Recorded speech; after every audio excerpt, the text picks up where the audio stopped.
अहो इतकंच ना, बाप्पाच्या नैवेद्यासाठी उकडीचे मोदक बनवायचेत ना.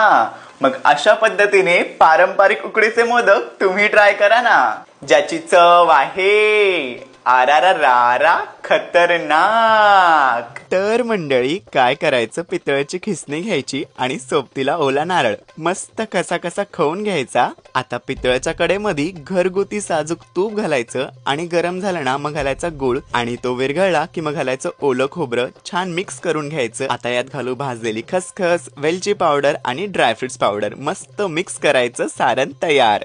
आता पितळेच्या हंडीमध्ये पाणी घालायचं, चिमूटभर मीठ आणि तुपाची धार सोडायची. पाणी कडकडीत गरम झालं की घालायचं तांदळाचं पीठ. जितकं पाणी तितकंच पीठ. फक्त 2 मिनिटं झाकण ठेवायचं मंद आचेवरती. नंतर गॅस बंद करून 5 ते 7 मिनिटं तशीच वाफ काढायची. आता गुठळ्या मोडू आणि पीठ मळताना थोडासा एकदा दोनदा असा पाण्याचा हात घ्यायचा, जास्त पाणी घ्यायचं नाही. पीठ छान मळून घ्यायचं. तुपाची धार देखील सोडायची. अगदी लोण्यासारखं झालं पाहिजे पीठ. आता एक छोटा गोळा चांगला गुळगुळीत करून पीठ लावून अशी पारी तयार करायची. सारण भरायचं आणि 3 बोटाच्या साह्याने अशा कळ्या करून घ्यायच्या आणि सारण लागलंच तर पुन्हा देखील भरायचा आणि मोदक अलगद हाताने मस्त बंद करून घ्यायचा आणि वरती एक आपण केसर देखील लावू शकता. आता तांब्याचं मोदक पात्र घेतलंय, वरती हळदीचं पान, तेल लावायचं आणि मोदकाला ना 7 ते 10 मिनिटं मस्त वाफवून घ्यायचं.